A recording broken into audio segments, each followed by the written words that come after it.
Hello, everyone. Thank you for joining today's live webinar.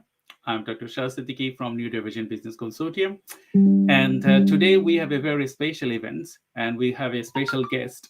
And we're going to be talking about work placements and as well as how you can get specifically tailored methodology when you're looking for work. And, creating inclusive workplaces, workforces, and understanding the possibilities for business growth is crucial for anyone or any businesses. Because as a new division person myself, I specifically tailored methodology to hire people on my company, and as well as I know that people, they wanted to hire individuals to their workplace. It's just not like something that you are just hiring a person. It's just like you are hiring a person, understanding their specific need, niche, and all those things.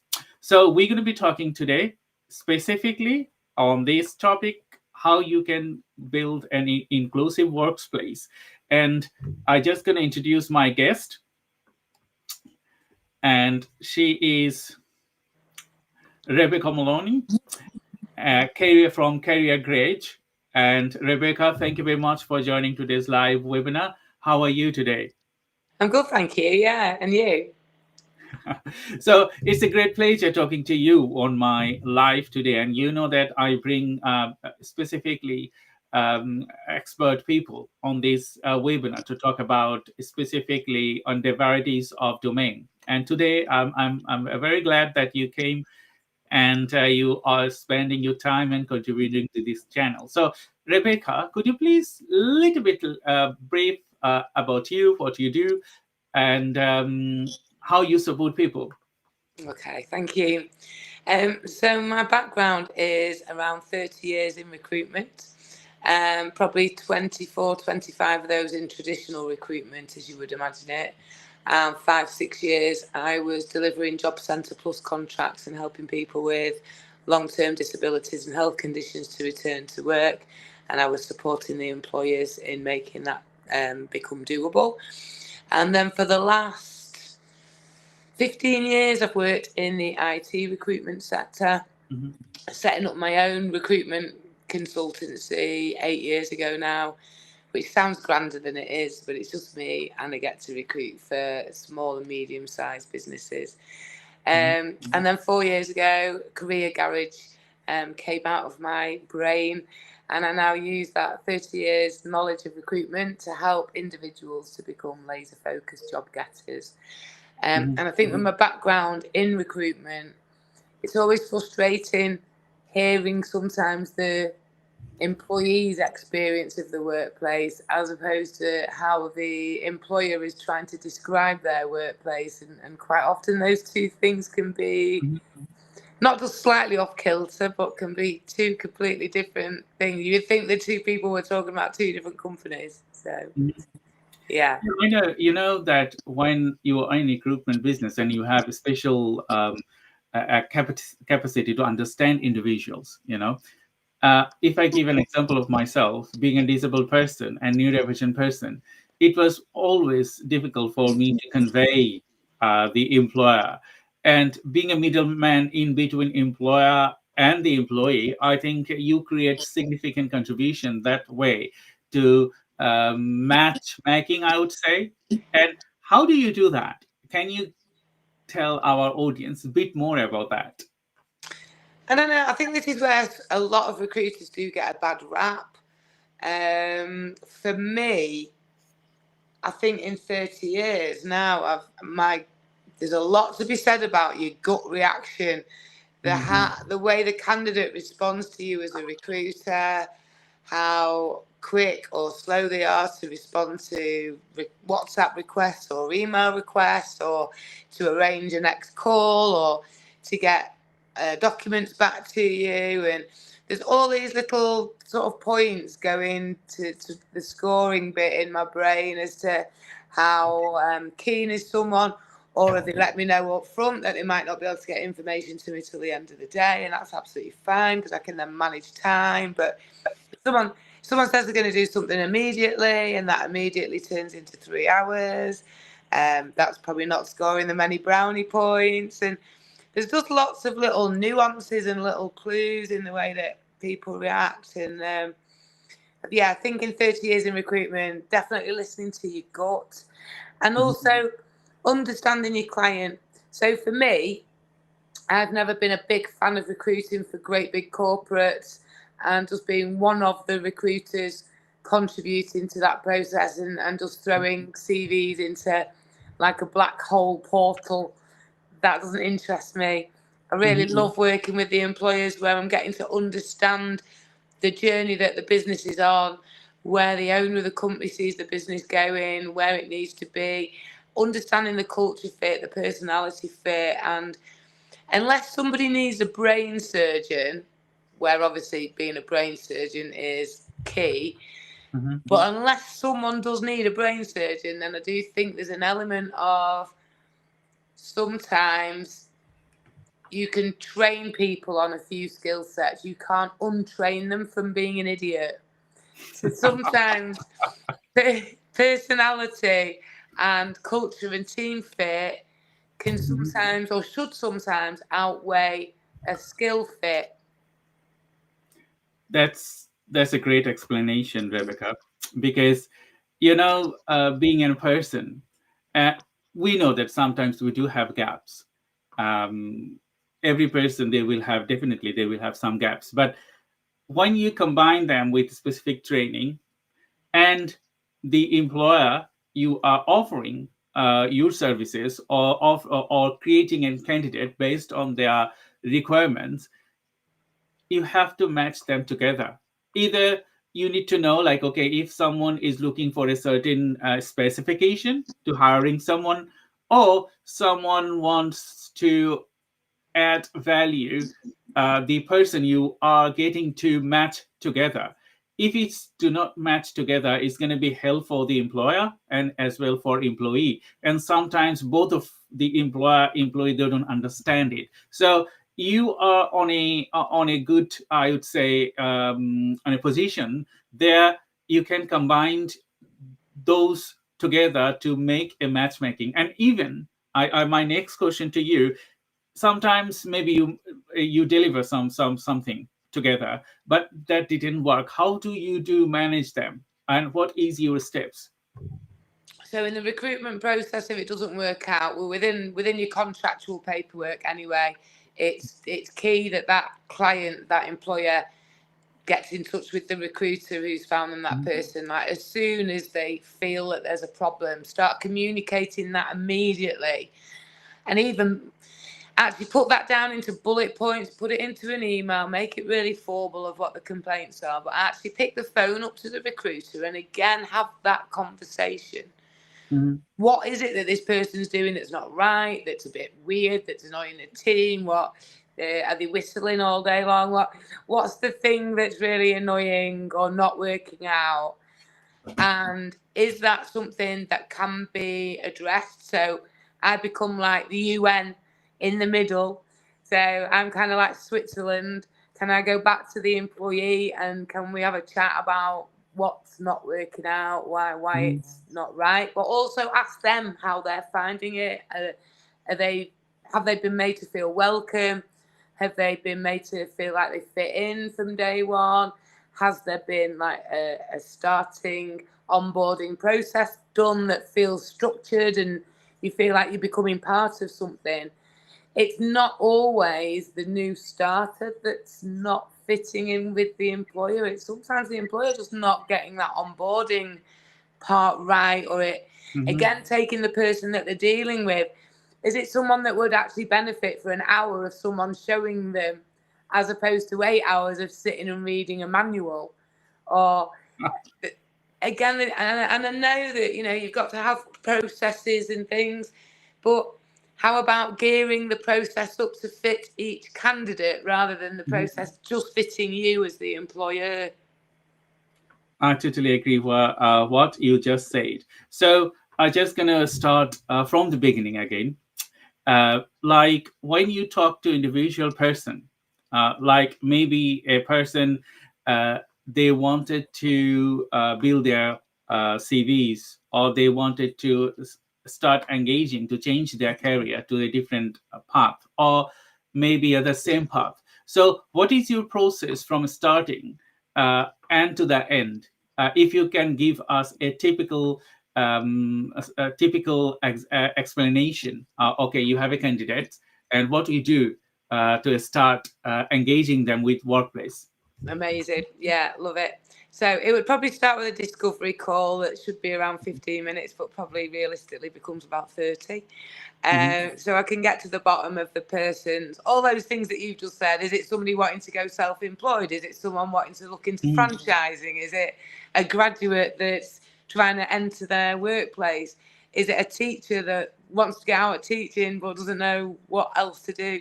So we'll have that sort of discovery call and a bit of a delve into what the blockage is, or what the future looks like, or however that conversation goes. And then find out why someone's unhappy as well. What is it that they've fallen out of love with, or what is it? It could be a change of management. It could be that there's been a company buyout. It could be that their new manager, they don't click, whatever those reasons. So they're individual to each person. So it's good to understand that. Usually I've asked them to send me their CV before that call so I can get a feel of their career to date. And actually, while we're talking, there's a fair chance that I can identify transferable skills that the person I'm talking to may not have truly identified yet, or not recognised the power or the value of yet. So I can usually see some little clues in there and sort of ask some delving questions about that sort of stuff. Then what I'll tend to do, the trouble with a CV is there's no right or wrong. There's no, that's a good CV, that's a bad CV. However, I've been looking at CVs for 30 years, and I know what looks good on someone's eyes. You don't want to just be hit with a wall of words and feel intimidated about even starting reading it before you've even got through the profile. It kind of needs to be quite gentle, but the content needs to hit a punch. The actual words on the page don't need to be hitting that punch. So, and again, a lot of people focus on everything they've ever done. So you're getting that journey right from day one, right through to this point, which is interesting. But is there stuff in that journey that you never ever want to do again? And if it's stuff that you never ever want to do again, why is it there? Because when you put that CV out on a job board or on LinkedIn, and recruiters or employers are looking for you, and they're looking for the things that you don't want to do anymore, but you're advertising the things that you don't want to do anymore, you're kind of wasting everybody's time. So it's good having a bit of a spring clean and be quite harsh, throw those sell-by dates out. Get rid of the stuff that you don't want to do moving forwards, and focus on the stuff that's going to move you forwards. I'm sure there's a lot more to that answer. I can usually talk for hours. I totally agree. Oh, yes. So we'll go through all that. And then what I advise at that point is that we save that CV as a template. And that template then never changes. It's literally got a bit of meat on all of the bones. It's covering the bulk. Then, when someone is actually applying for a job, they need to open that template CV, save it in a different name. So keep it as CV, name, this time, hyphen, the name of that company that this CV is going to be going for. And then on that CV, people need to be rearranging the bullet points, or adding more weight on some of the information that's in that job spec, and removing other information out to make room for that additional information. Not just keep adding. I totally agree with you. I think and someone's just tried to call me. So I would do the CV work for someone and return it to them, make sure they're happy. And what I tend to do is, if we're missing information, I'll change the ink to red, and I'll ask questions throughout the CV. Did you mean this? Should that be that? And we'll go a bit back and forwards with the CV until we get it really nailed. Most people tend to be very happy on the first return, I have to say. And then we book in for an hour one-to-one on Zoom, so anyone could be anywhere in the world as long as they speak English, because I have very limited language skills. I only have the one. So we would then discuss the CV and the changes, because some people might say, oh, that CV looks a bit boring. I had my photo on it, and I had colours on it, and I had lines on it, and I had patterns on it, and now it's really boring. And I point out that in 9 out of 10 cases, it's being seen by a computer, and none of that stuff is relevant. Just filling your page up with stuff when we want to fill your page up with content. And then I will talk about the power of LinkedIn, how to access the hidden job market. There's not a chance anyone can ever know how many jobs are being advertised in how many businesses across the world at any one time. It's absolutely impossible. So what we want to do is target the companies we actually want to be speaking to and focusing on. So I kind of teach people to use LinkedIn a bit more like a recruiter. Recruiter mode needs to kick on. You don't be shy, and get your connections built up. And I will teach people how to network on a digital networking platform, which is what LinkedIn is. And you've got no barriers, you've got no postcode boundaries. If you want to work for a company in New York, you can absolutely go and find a company that's based in New York and start engaging with them and see what that chat might lead to. So I think for me, instead of people thinking they're proactively job searching because they're sitting on the job boards pressing apply, which actually isn't proactive, it's reactive to those employers' requirements. I'm like, you need to get to grips with LinkedIn, you need to not be shy, you need to reach out.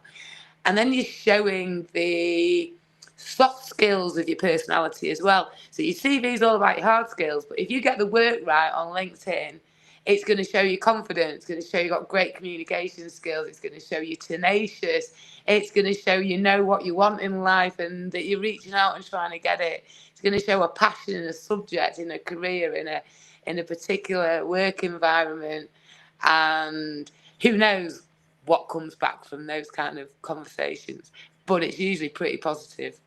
I totally get it. That's what I do.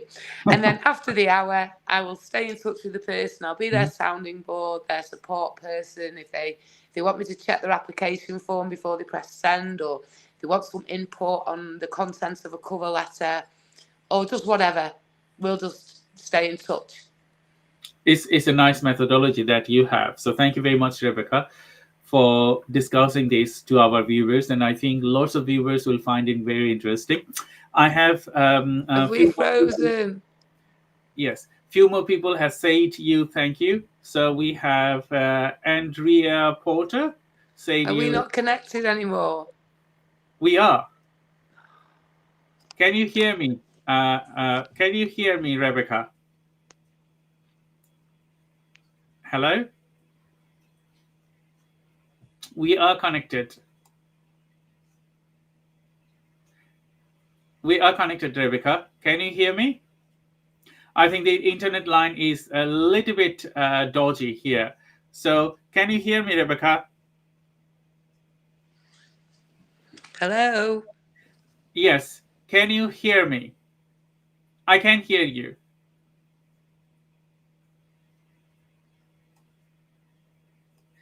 So I think our internet line...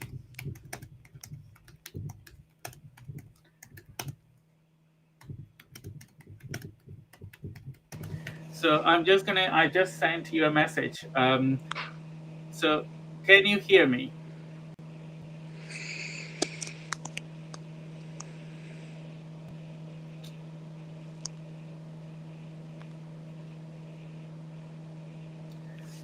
Hello?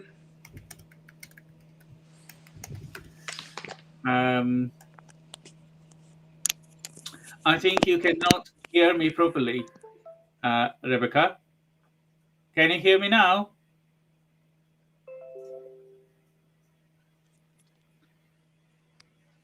Can you hear me now, Rebecca?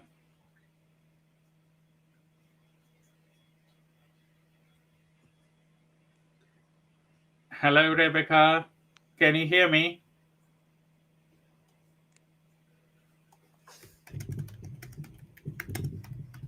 So what I wanted to do, I wanted to ask questions through writing on the screen. So if you could answer those questions, if you cannot hear me, that would be lovely. Okay. So Tech, hey. I need help here. I can't hear you at all. So can you check your speaker? Speaker's fine.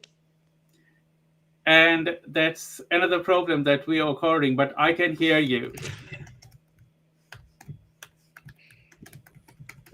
Let's do this conversation. I'm going to be writing you. Do you want to put your questions into the chat box and I'll respond if I can be seen and heard? I can at least then give the answers to your questions, but I just can't hear you at all. I'm so sorry.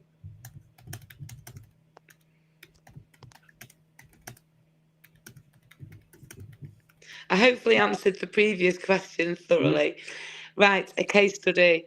Let's have it. Oh, I know. I could think of a graduate that helped. So this was somebody who'd left university 6 months, 8 months earlier.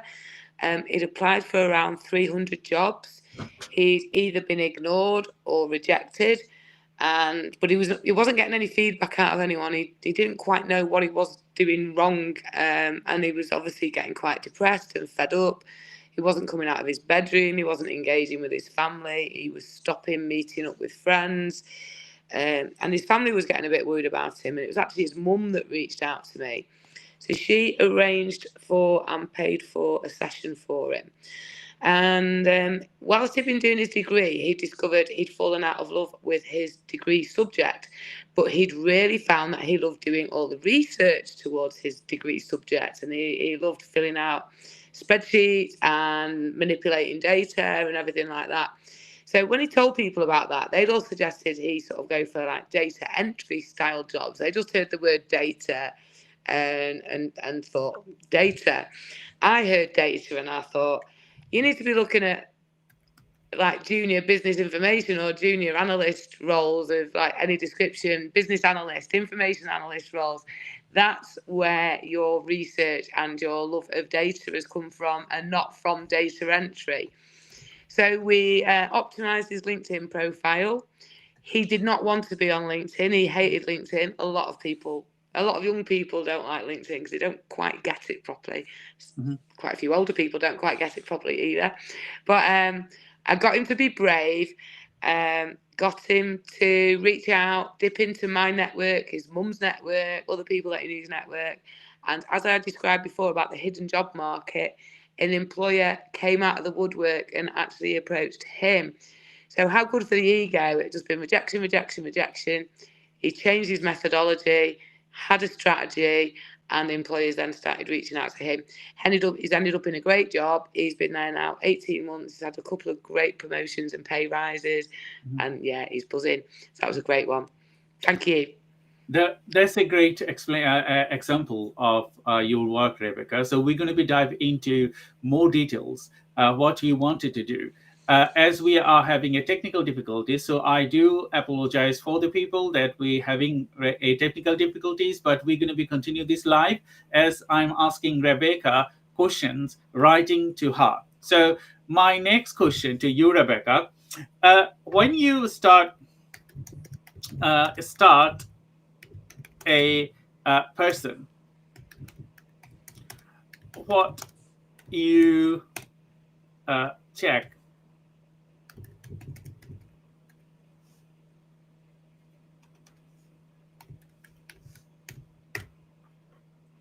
So my next question, when you start a person, what you check first? So when I'm starting working with someone from a career coaching point of view, it's that initial discovery call, really, to be fair, finding out what people's concerns are, what their worries are. It could be around money, it could be just around job satisfaction. It's kind of finding out that those initial questions is the direction that the information I'm going to pass on is kind of going to come in. It's quite fluid, it's quite flexible. in a lot of instances, the information is quite generic. How to use LinkedIn properly can be taught to a graduate, it can be taught to a professor, and it can be taught to everybody else in between. And you'll never ever totally know everything that you can do on LinkedIn. And LinkedIn is an ongoing project. You can never say my LinkedIn is done. There's always another recommendation to request from someone. There's always a recommendation you could actually do for someone. There's always an article to read. There's always an article to write. LinkedIn is just a constant going throughout your life and your career life. And it's a great way of actually discovering industries that you've never heard of before. It's a great way of speaking to people that you would never meet in real life before. It's just such a massive opportunity for people. And I think the majority of people probably use it to about 5% of its capacity.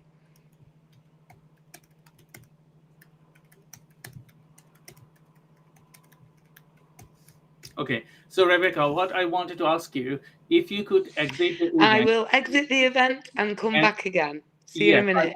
You had a phone call, that's why the voice is not hearing. So I will continue the conversation to the audience. And I do apologize for these interim connectivity issues, but I asked Rebecca to exit and join again, because when you use specifically a different device, it's a problem. So can you hear me now, Rebecca? I can. Oh, so much better. Hiya. So we are back again, Rebecca, because I think there was a phone call. So when you have phone calls on the device, it cut off you the audio from Restream. So anyway, so we are back again to our conversation, and I know many people, they are watching this online on YouTube and all other social media.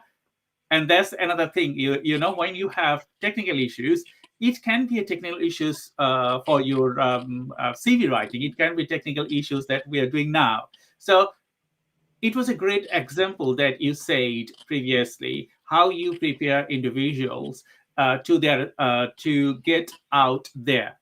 As a neurodivergent person myself and disabled, I have experienced a lot of things. And I think those people, they wanted to get into work, they would experience similar way. So I'm going to be asking you some question about that domain. You know that universal credit in the UK and all other government, they force people that you have to get into work. And if you don't get into work, you will not get paid the benefits you will receive. As a disabled person, sometimes they have barrier. And the government, they don't think about or recognize those barriers. So they will impose sanctions to those people. They are not looking for jobs. So how do you manage disabled person like this? And the connected question, if there is a neurodivergent person, and you know that neurodivergent person, most of them are introverted. So if I'm an introverted person, I don't want to speak by myself.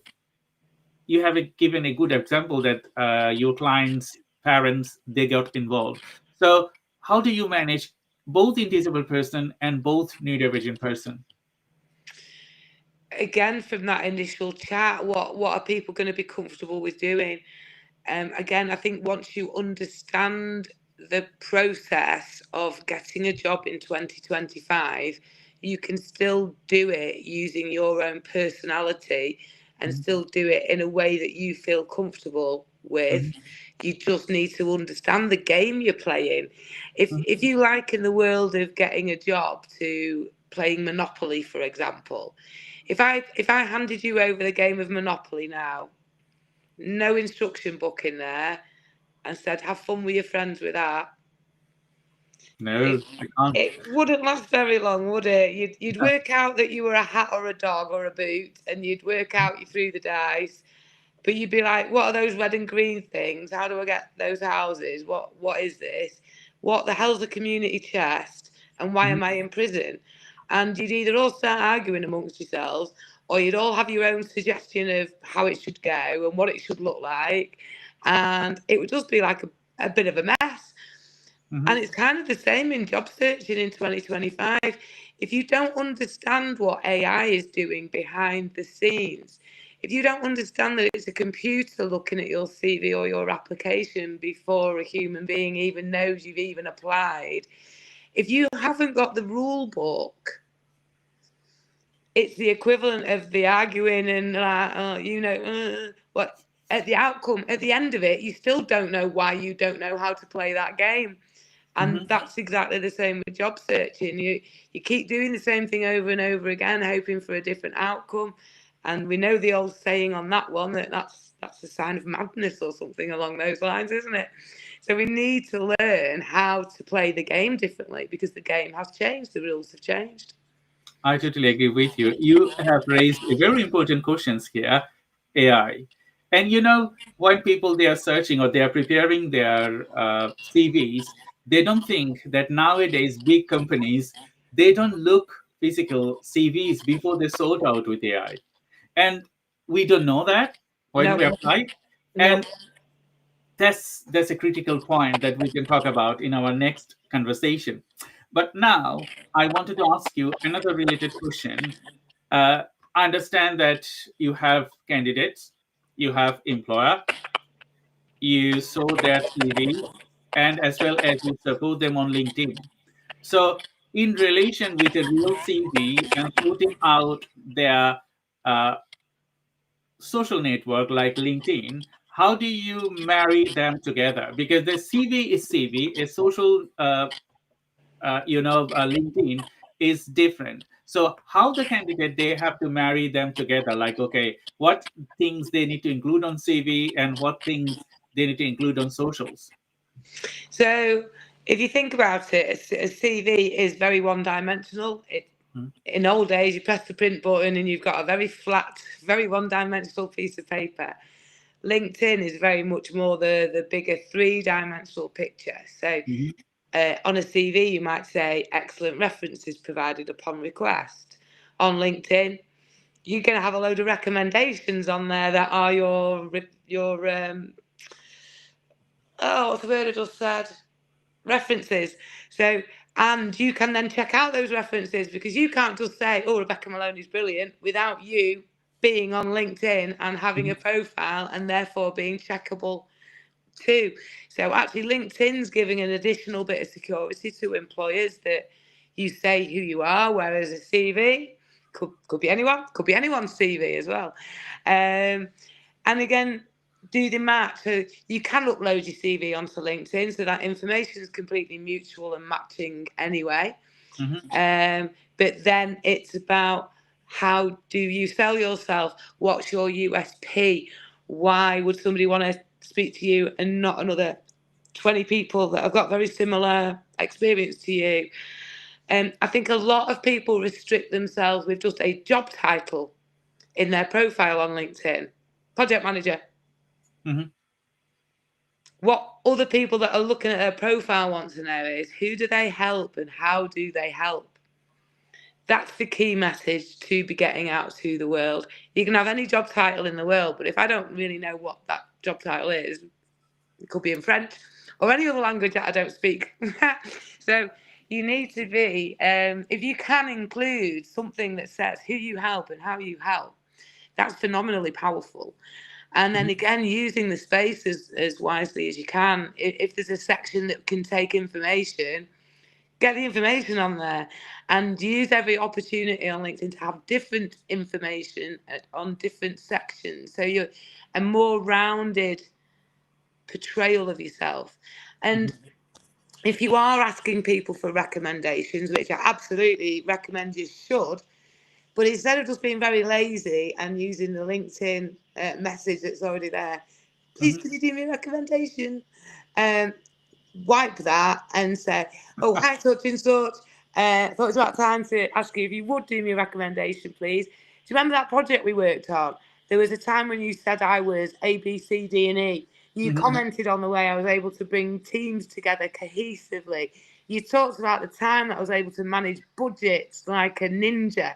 You said direct the way you want that reference or that recommendation to be worded.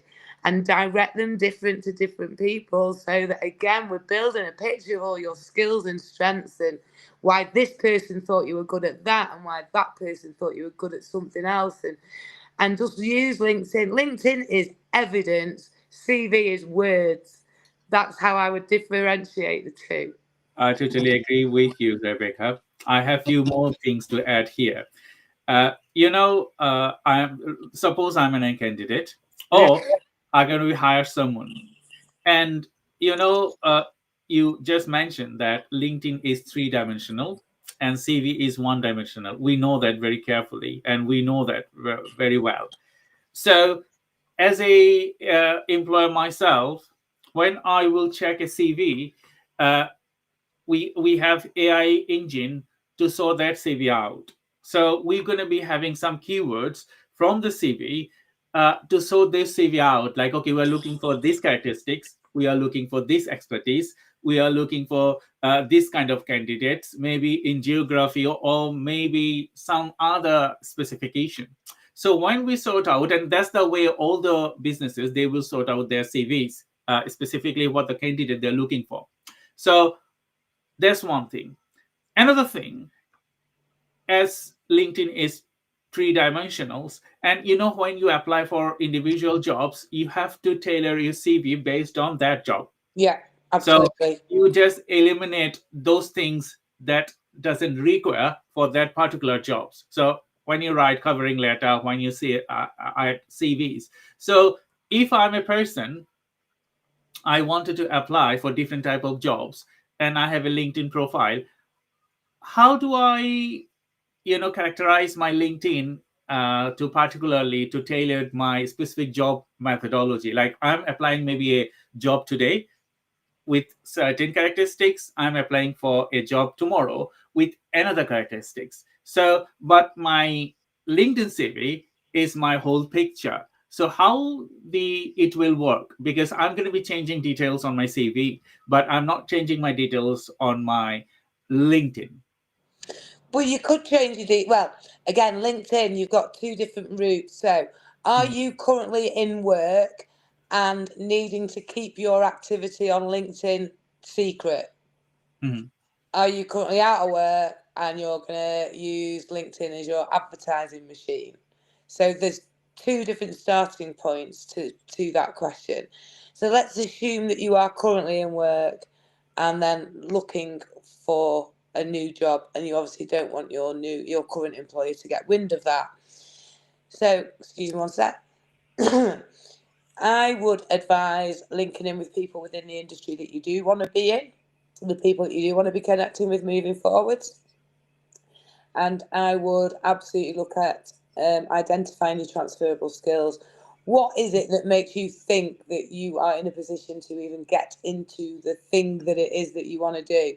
So, have you been self-teaching, self-learning? Have you funded some courses behind the scenes that are not relevant to your current life, but you're working towards your future one? Because they can be added to your CV. Because when was the last time an existing employer ever went onto LinkedIn and actually looked at the CV that their member of staff might happen to have on their profile at some point? They don't. They really don't. So you can update your CV with new, different qualifications that you're going out there and getting. You can update LinkedIn with those new qualifications, but make sure you switch the back end settings off so you're not updating LinkedIn world. But if someone's looking for those things, you're going to be found for them. Mhm. But a great big announcement isn't being made. Rebecca Maloney has passed her cybersecurity qualification. Why is she taking cybersecurity qualifications? She's a biology teacher. So you don't want to be giving those clues away. So you can set your back settings to be privacy on things that you update like that, but they can be there without you drawing attention to them.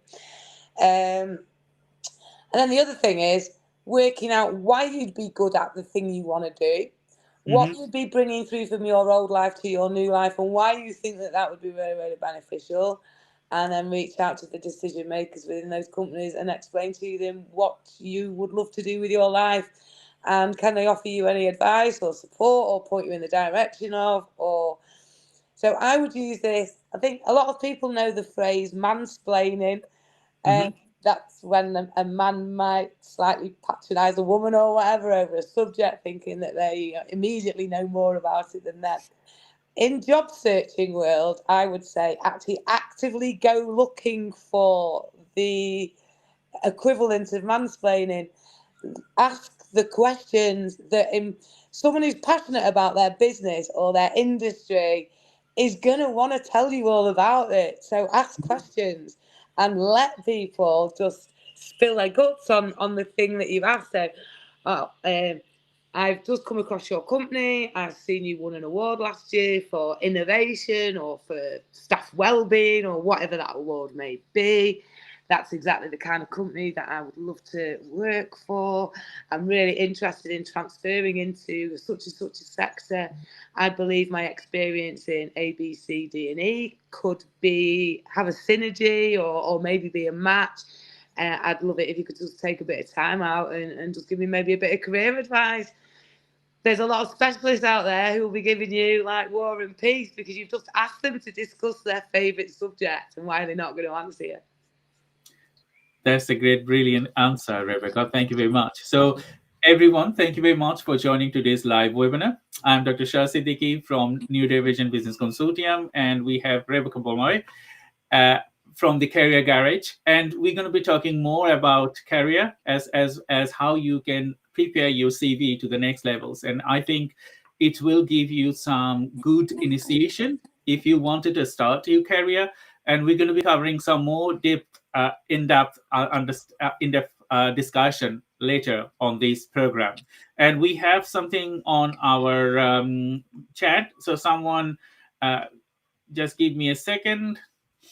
If you wanted to ask us any question, feel free to ask us. And we have two comments on the chat. Is from Anoti Staley, and you said exciting. And we have Andrea Porter, and you said hi, Rebecca. So hello to you both. And if you wanted to ask us any question, feel free to ask us through the comment box, as we are live broadcasting it through our social channels from YouTube, Facebook, and other social media. Feel free to ask us questions. So your question will appear on our window, and we can ask a specific question if you have to Rebecca. Otherwise, it is recorded. You can play the replay, and as well as you can share this live broadcast with your friends or family or your neighbor. They will get it very much interesting, and they will get some important points that we discussed today. And if you wanted to contact Rebecca directly, go to LinkedIn, write her name, as well as her company, you will get it. And if you wanted to, on this event's description, you will get her details there as well. So Rebecca, my next question, we have talk about new people. They wanted to sort their CVs and other things. And you know that if I'm I'm just doing a job, I wanted to change my career because I don't like the job I wanted to do. You talk about transferable skills. How do I prepare my CV? Like, okay, I have one job specification now, and I wanted to try other domains with my transferable skills. What are your suggestions based on that? That content would be perfect in a cover letter. Because that's when you're going to add. You don't want to just repeat your CV. They've got your CV. So the cover letter is about you, your personality, your passions, your drive, your motivation, your ambition, your wishes, your dreams, all of that stuff. That's when the personality of the person is going to come out rather than the skill set of the person that's come out on your CV. So it's in a cover letter that you would try and engage an open mind out of the person reading your CV and start to see what they can work with rather than focusing on the stuff that somebody hasn't actually got. And again, I think we mentioned earlier, you can't untrain an idiot. But if you've got someone really passionate and really focused and really clicking with you as a human being in the way you communicate with that person, that other person at the other end receiving that is going to want to help you. There's almost that like, oh, can we make is there a way of making this person fit? I really like the way that this person's actually putting themselves over and communicating and all of that. So you can win a lot of goodwill points out of a very well crafted, emotionally intelligent cover letter. I totally get you. Because why I'm asking these questions, because I encounter working with some people that neurodivergent people specifically, or non-neurodivergent people. If I give an example of my wife, she used to do a different domain, and now she's doing another domain. So she's using her transferable skills to get master on the other domain. So when she was selected on her previous experience, but selected in a way that yes, this person, she is changing her skill sets, but she will do very good because she had knowledge about that domain. So when they asked her specifically, if I give an example, she was working in fragrance, and then she moved to cosmetics. So Yeah. when you work with fragrance and you move to cosmetics, it's two different things. You have to have additional knowledge if you wanted to work and move to other domain. So how important it is for a company perspectives as well as individual perspectives, if you wanted to use your transferable skills to different domain, how important it is to know about the domain and then apply for job change. There's pros and cons to both. If in your own time you've chosen to gain some additional information and education in the industry you want to move into, you're not just saying you're interested, you're evidencing that you're interested. I could go on my CV and say, I'm a brain surgeon, I'm a this, I'm a that, I'm the other, but it is just words. Once somebody wants evidence, I'm going to be unable to provide that. So by actually doing training, going on courses, attending events, getting involved in industry events within the area that you want to get into, and again, networking, whether that be face-to-face, real life, or using LinkedIn or, you know, any other platforms out there. The wider your network, the more people you've got to ask questions from, and the more people you've got to learn information from. But again, depending on the level that you're at and the level of job you're going for, showing that you've got a solid employment background in anything shows you are employable and you know how to work as a team and you know how to behave in work. Identifying that you've now found a new passion in your life, that can happen to anyone at any point in life.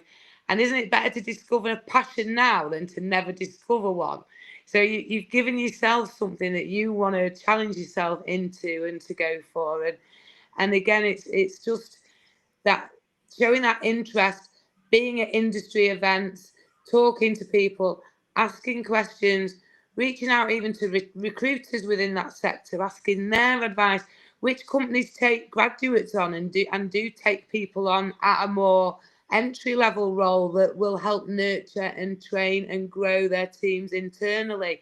Those are the companies with the right attitude that are then going to probably nurture someone in the way that you're asking for that help, because it's exactly the same journey as a graduate getting into their first career as you switching yours and starting a new career. So finding a company with that right ethos to begin with, that they see the benefits in nurturing and empowering and educating their teams, they're the kind of companies that you want to be working for anyway. So let's track those down.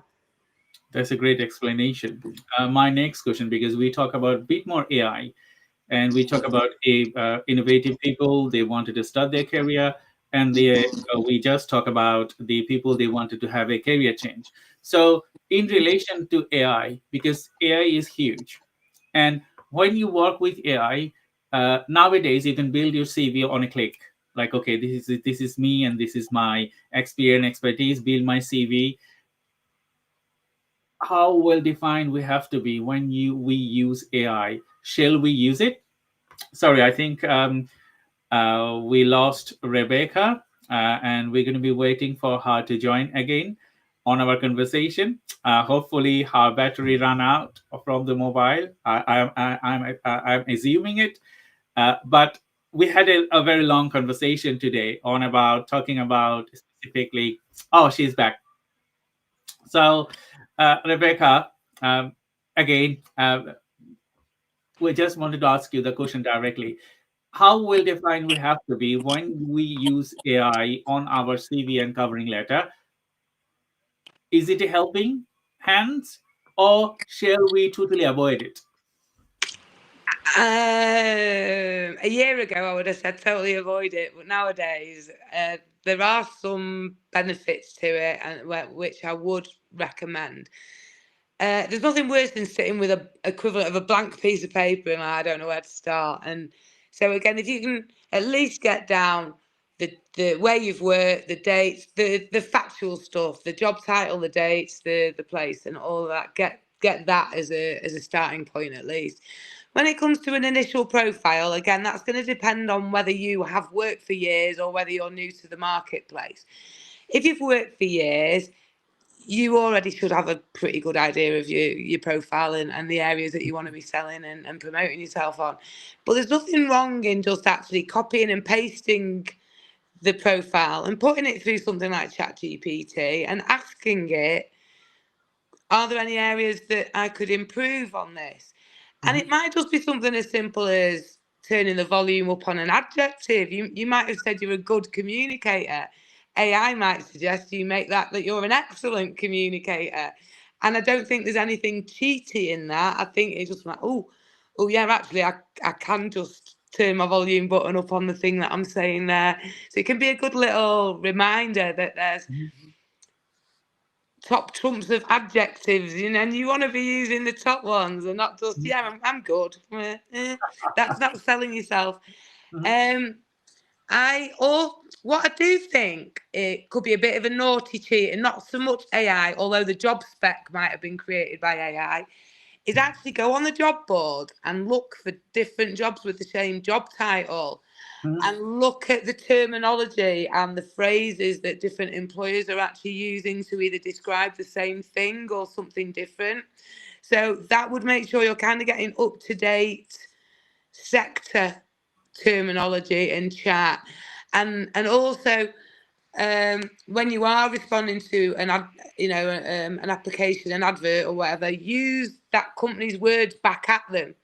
If they want ABC, they want ABC. They don't want BAC. They don't want BCA. They don't want CBA. They don't want CAB. They want ABC. Match what is being asked for. When you're doing an application, I think you need to treat AI as though it's AS. A bit artificially stupid at times because it's only been set up to look for that. It can't interpret that you've said that, which means this. That's not what it's been set up to look for. It's been set up to just look for ABC. You need to give it ABC. When you're creating your CV or your application, that's to a general audience at that point. But maybe you want to put the company job spec through AI along with your CV or your profile and ask it, are there any areas, are there any key areas that I am not highlighting? And use it like that. And I don't think that's cheating. You're not asking it to write the entire thing. You're asking it to just check through what you've already written, which in effect a bit of proofreading anyway, and to just maybe notch it up a level or two. But not to actually get AI to write your CV from scratch. No, I don't like it that way round. And I don't think you're going to get much uptake from that because there's not going to be much personality in it.